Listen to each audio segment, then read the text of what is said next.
To do this, what I'm going to do is I'm going to use a thought experiment. The thought experiment is this. Let's just say that there's an island. We don't know where the island is, but it's an island. And there's no escape from the island. And on the island, the center, it's a hill, and it's safe. But everywhere else, you have these flesh-eating monkeys roaming everywhere. Okay? The problem is that on this island, the resources you need to survive, trees, food, and rivers, the monkeys are there. Okay? There's one safe spot in the center, but everywhere else, if you want resources, you have to go fight these monkeys. They're flesh-eating monkeys. They want to kill you, they want to eat you. And there's an infinite number of them. Now, let's just say that one day, for whatever reason, okay, we don't know why, but 100 men, aging, and they range from 15 to 65 years old, okay? They are mysteriously transplanted onto this island in a safe spot. They come from different countries. They do not speak the same language. They are of different ethnicities. They are all poor people in their countries. They don't have much education. So they're there, and they realize quickly that the situation is utterly hopeless. There's no escape from this island. These monkeys are everywhere, and they are tough warriors. And the situation looks bleak. They don't even speak the same language. They don't have a common culture. So at this point, you would imagine that they would feel hopeless and just lie down and die.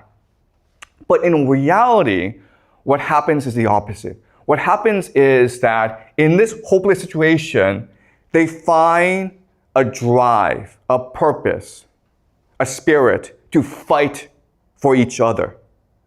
And what will happen really quickly, okay, and this is really interesting, is the first thing that they will do is they will develop a common language.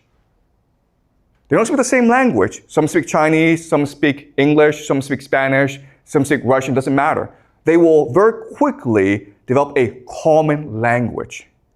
And then what they will do is, with this common language, they will start to tell each other stories of where they come from.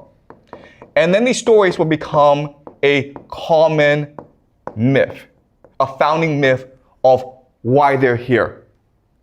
And they come to believe that God has chosen them to save the world, and that's why they're here. Then what they will do is, with this new religion, they will start to develop rituals to reinforce this religion. These rituals include sex.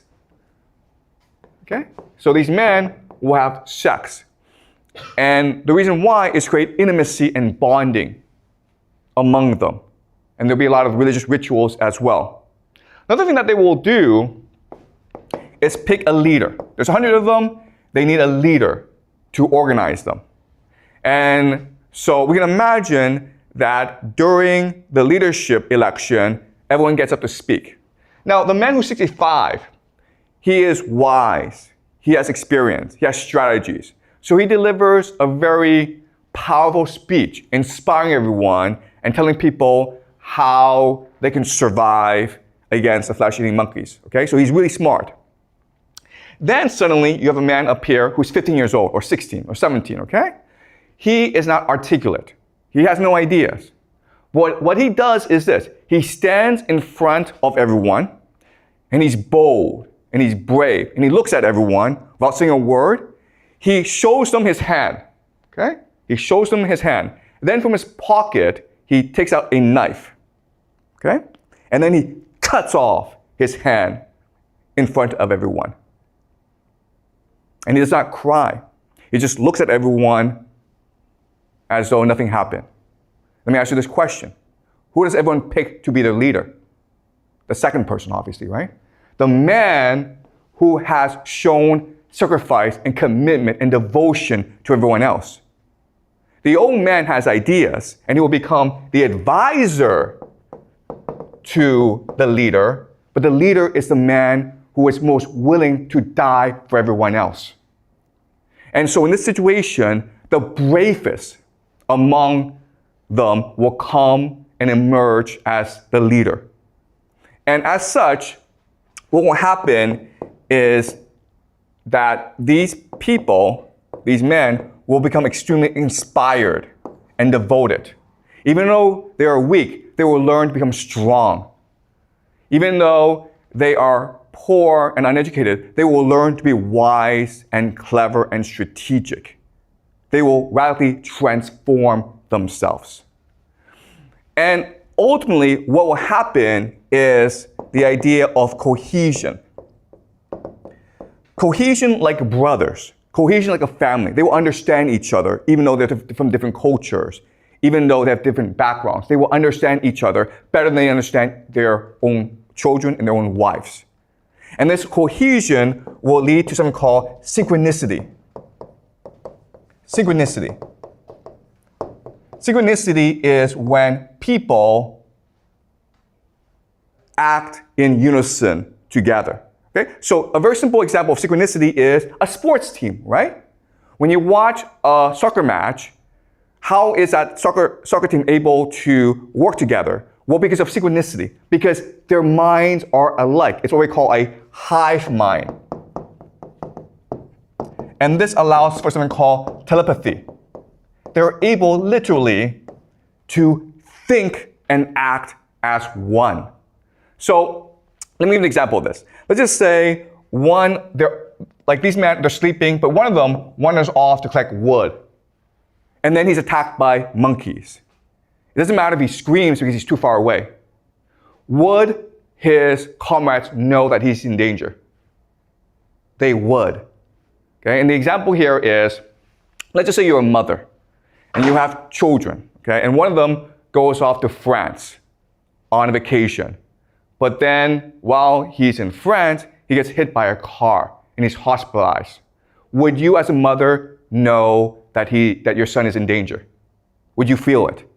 He hasn't called you, you don't know about this, but in your heart, would you know it? The answer is yes, you would know it. You would feel something is wrong. You would get on the phone and try to call your son.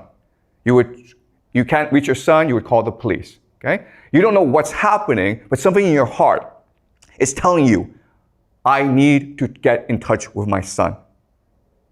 Okay? And that's how the hive mind works. That's how synchronicity works. Let's look at another example. Let's just say that one day there's 10 of you and you're all collecting wood. And then suddenly you're attacked by 100 flesh-eating monkeys.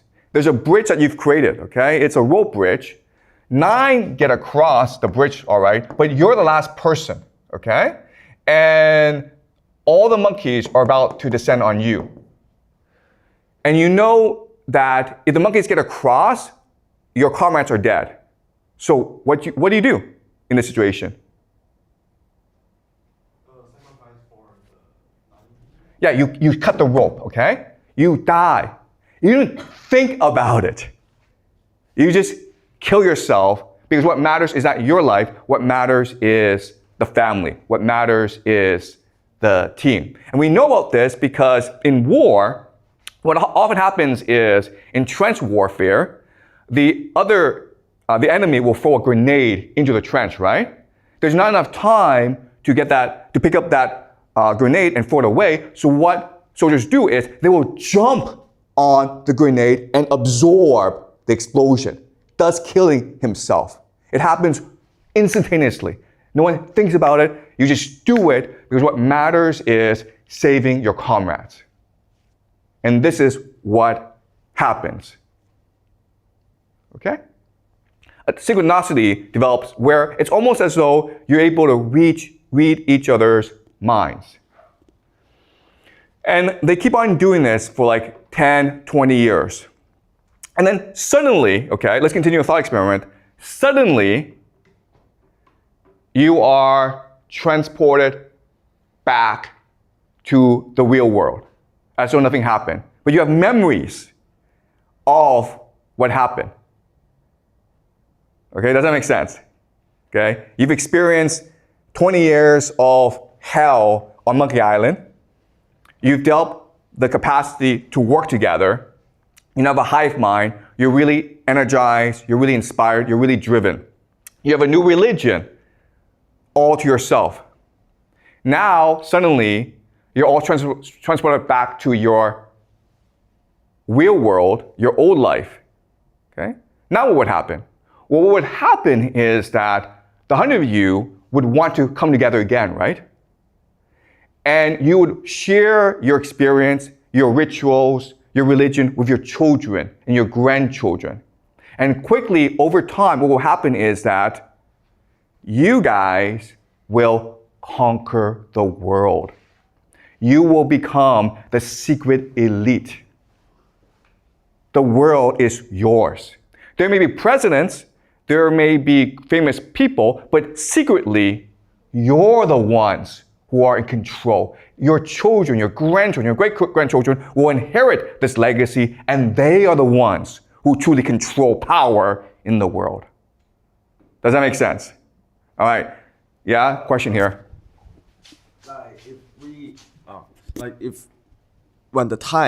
If this person really transferred back to the reality, what if that time already have a leader that, like, you are just a peasant, but not a leader? Okay, yeah, that's a good question. I've already told you this, okay? On the surface, there are leaders, but the real power are you guys, okay? And I'll explain why, all right? Now, what's also interesting is that while you're on this island, you will develop certain rituals that are very strange, but are important if you want to maintain unity, okay? So for example, one strange ritual is the funeral ritual. The funeral ritual. The idea here is that when someone sacrifices himself, you have a huge funeral to celebrate that person. And this may involve you cutting that person into different pieces and eating that person. Okay? But you will develop really strange rituals. Okay, does that make sense? Okay, so I'm going to answer your question. Why are these guys in charge and not the real leaders of society? But first, I want to give you some historical analogies to this. Okay? How do you know that what I'm saying is correct? Well, let's look at certain analogies in history. All right. So, Sparta. Sparta is one of the most famous military societies in world history. Sparta is a city-state in ancient Greece. And you may have heard of Sparta. A movie about Sparta was made called 300. I'm not sure if you guys have seen the movie 300. But 300 is really about 300 Spartan soldiers who are fighting millions, not millions, but hundreds of thousands of Persian soldiers. Persia is invading mainland Greece. They fight at a place called Thermopylae, the Battle of Thermopylae. And this is the pass into mainland Greece. The Greeks have to hold this position if they are to prevent the invasion. Okay? 300 Spartan soldiers, backed by thousands of other Greek soldiers, make a last stand in this pass. They are overwhelmed by the Persian invasion, and rather than run, like most people, the 300 soldiers make a final stand. Their leader is Leonidas, and he tells them, we will fight to the death. They all fight to the death, and they're all massacred. And the Persians take Leonidas' head, cut it off, and put it on a pike to warn the Greeks, we are merciless. Eventually, the Greeks, inspired by the sacrifice of Leonidas, they will repel the invasion and destroy the invaders. So how do we get this culture? Okay, well, the education system of the Spartans is really interesting. It's really disturbing, actually. So young boys at age 5 and 6, they're taken away from their homes. And they are put in a school run by older boys. Okay, so the older boys are maybe like 10, 11. And so what happens, as you can imagine, is the older boys beat the crap out of the younger boys. Okay? From day one, there's no education. They're not learning anything. All that's happening is the older boys are just beating the crap out of the younger boys. But because this is happening, we call this like hazing, okay? And this happens actually a lot among fraternities and sports teams. When they're getting the crap beaten out of them, it builds solidarity. It builds brotherhood. So these young boys who are 5 and 6, they learn to love each other because only by helping each other can they survive the brutality. Okay? Then what happens is when they become 11, 12, 13, when they hit puberty, this is really interesting, they become mentored, okay? Mentored by an older soldier, an older Spartan soldier who's maybe 28, 29, 30, but he has a family. They become lovers. They have sex with each other. And this builds group solidarity. Okay, so during hazing phase, these young boys learn to trust each other. They learn how to bond with each other. During the mentorship phase, these young boys learn to think like in a hive mind, okay? They learn to be part of a larger group. Then when they turn 18, they graduate, okay? And in order to graduate, what they do is this. They have a mission. So the Spartans have slaves called helots, okay? These are just people that they've conquered and who are now work as slaves in the fields for them, okay? They're like serfs. So there are lots of rules governing the helots. An important rule is curfew. So if it's dark at night, you cannot be outside the house. If you are outside the house at night, you could be executed, okay? So as a graduation mission, these young soldiers hide in the fields at night, okay? They hide in the fields and they wait for the sun to go down. So it's now dark. And they look for helots to come back because they're late. And what they'll do is they'll sneak up behind the helots and cut their throats. Okay, this is basically sacrifice. Okay, human sacrifice. So the Spartans did this as well. It's a very common thing. And what this does is it builds group cohesion, leading to synchronicity. There are thousands of city-states in Greece. Only Sparta did this. And it made everyone think Sparta was disgusting. Everyone hated Sparta. But it kept Sparta unified. And it made Sparta into the dominant military power in Greece at that time.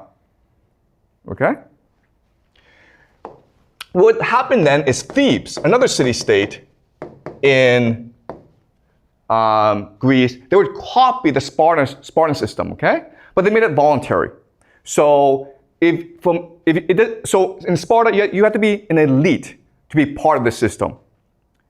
But in Thebes, anyone could join the system, okay? And they call the system the Sacred Band.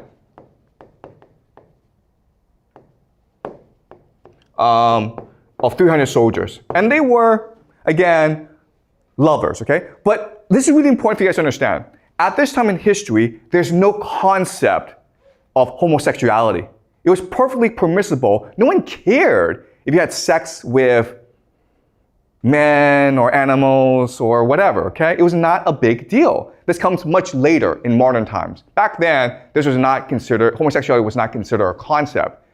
Okay, if you're out in the field, if you're out at war for like years and years and there's no woman around, you're gonna have sex with other men. It's a very natural thing to do. Okay, it doesn't mean you're homosexual, okay? So the Sacred Band of Thebes became the dominant military power after Sparta. Okay, it's called the Sacred Band. And they were like the vanguard, they were the spearhead. They would be the first in battle. And they were so ferocious that their enemies would run away. Okay? Then what happened is that Macedonia would copy the Theban system. Who's the most famous Macedonian in the world? Do you guys know? Which Macedonian is the most famous ever in human history? You know the name, but you may not know he's Macedonian. Alexander the Great, okay? His father is Philip II. Philip II is the one that actually built the greatest army in the world, the Macedonian army. And it was Alexander the Great, his son, who would take this army and conquer Persia. Okay, we'll learn this later on. But Philip II learned all this from Thebes. And at first, Macedonia and Thebes were allies, but Philip II was very ambitious. So then he wanted to conquer all of mainland Greece. And in 338, BCE, at the Battle of Trachonia, Macedonia fought against the combined might of Thebes and Athens. And Macedonia destroyed Thebes and Athens, okay? Because Macedonia basically copied the system from Sparta and Thebes. At this point, Macedonia should have destroyed the entire Theban and Athenian army. But when all was lost, the sacred band, they stood in the middle of the field and they blocked the advance of the Macedonian charge so that everyone could escape back into the cities. They did not fear death. They welcomed death. Okay? For them, what mattered was honor and sacrifice. And that's how you create the greatest army in the world. Okay? Does that make sense? So these historical analogies give credence to our thought experiment. Okay, now we're going to look at a question, which is, okay, why does this system work? Okay, so let's do game theory. Game theory. Game theory is just a study of how to win games, okay? It's a very general thing. So let's do a thought experiment and just say there's about 1 million people in the world, okay? There's 1 million people in the world, and they're all trying to win the game against each other, but only one can win. Well, according to game theory, the best way to win a game is by, does anyone know? Cheating, okay? Cheating. If you follow the rules, you will never win the game, you have to cheat. And in this game, the best way to win is by coordinating with other people, right? Because everyone's playing by himself. So if you can work with other people, then that gives you a huge advantage over everyone else, right? The problem with this is the moment that people start coordinating, it forces an arms race of coordination. So maybe these few are working together. These 4 now are forced to work together, which now forces these 5 to work together, okay? So if you are the first to work together, you get screwed in the process. So if you cheat, you have to cheat secretly, okay? You have to coordinate without people knowing you're actually coordinating together. You have to conspire secretly, okay? And there are different ways to collaborate secretly, okay? So let's look at examples. So family is one example, right? Of coordination, synchronicity. Another example is religion. If you have a leader, right? If you have a similar race, ethnicity, and you have a similar language. Okay, so these are examples of how you get people to coordinate together. The problem is that these are all obvious to people, which forces them to do the same thing, okay? But there's a strategy that you can use that allows you to coordinate secretly and defeat all your enemies. And this strategy is called transgression.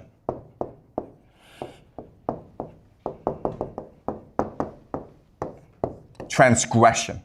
The breaking of taboos, the breaking of social norms, the breaking of social laws. Transgression. Okay, so let's study this concept.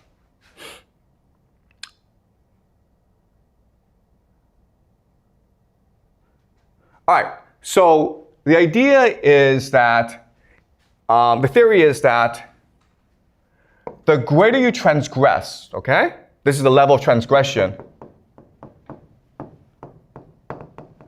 The greater your cohesion, which leads to synchronicity. Okay, that's a theory I want to propose to you. All right? So transgression, I mean, it's a very simple idea. You're breaking the rules, right? You're cheating. And therefore, everyone wants to put you in prison. Which means that the only way that you can survive is if you keep the secret among your group, right? Which forces cohesion. Does that make sense? All right? And we see this in all aspects of society, right? So the most basic form of transgression is just joking or pranking, right? So for example, you guys, 6 of you, decide, you know what, we're going to play a joke on the school. We're going to cover all the rooms with toilet paper. It's a joke, it's a prank. But obviously, you don't want to get caught because the school will punish you. And this joke and this prank will make you more cohesive, right? Because now you have a secret amongst yourself. And if anyone betrays you, you're all screwed. Right? Does that make sense? That's the logic. The other thing that's really interesting is that when you transgress, when you break a taboo, you feel empowered. You feel liberated. And it becomes addictive. Right? You fill the school with toilet paper. You're like, that was a lot of fun. Why was it fun? Because you broke the rules. You feel, I'm more powerful than my teacher. So you keep on doing more and more of this stuff, right? Then you may be like, hey, let's go to the store and steal a candy. That candy may cost $1. Nothing, right? But you try it and you are terrified. You're seized by doubt. You're seized by fear. Sorry, so this is the sound that tells us that we should go on break. But again, we don't go on break in this class, okay? So I apologize. We're not taking a break. We keep on going, okay? But that's what the sound is. Okay, so you're terrified because your mother, your teachers, everyone told you stealing is bad, right? But when you actually go and do it, how do you feel? You feel energized. You feel liberated. You feel empowered. And if your friends were with you, the friendship becomes much more unified, much more cohesive, much more synchronized. Does that make sense? And now you want to like, let's break more rules. Let's see what happens if we break more and more rules. And you keep on going because it's addictive.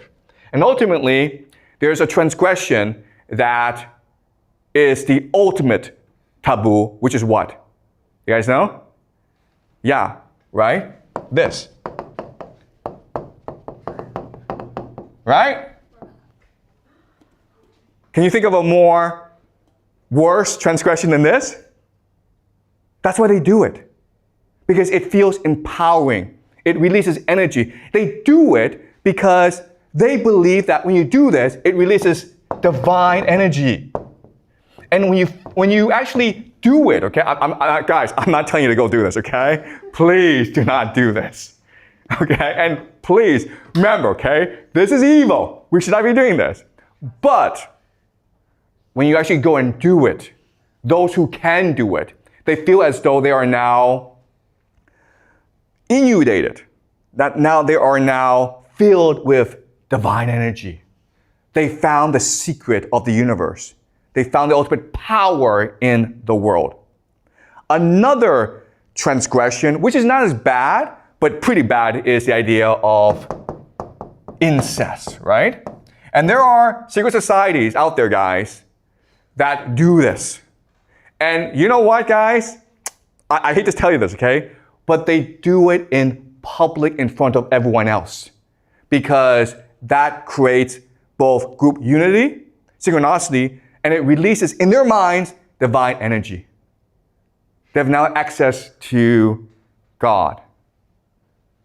If you want to know what secret societies do, well, yeah, this and this, okay? And again, this is only a small group of people. But now we know why these people control the world. Because they're able to keep secrets. Because they're more motivated than everyone else. And they're able to work together in a way that allows them to achieve ultimate power. These leaders you see, right? These leaders you see, they are puppets. They are just the face. The real power are these secret societies that practice these rituals. And again, I'm not saying this is the truth. I'm just saying this is a possible theory about how the world works, right? Because this is a class of speculation. It's a class of theory. Don't think this is the truth, okay? But you can think about how this works and ask yourself, does it explain the world? Okay? All right, so having explained this, what I want to do now is go into the deep theory as to why this is happening. Okay, so if you talk to these people and they're honest with you, they'll tell you that when we do this, we access God and God gives us divine power because they're superstitious and they're stupid. Okay? Just because they're the elite, just because they're powerful people does not mean they're clever. In fact, they're kind of stupid if you actually meet them. All right? But I'm going to explain how this system works. And when I explain it to you, it will make sense.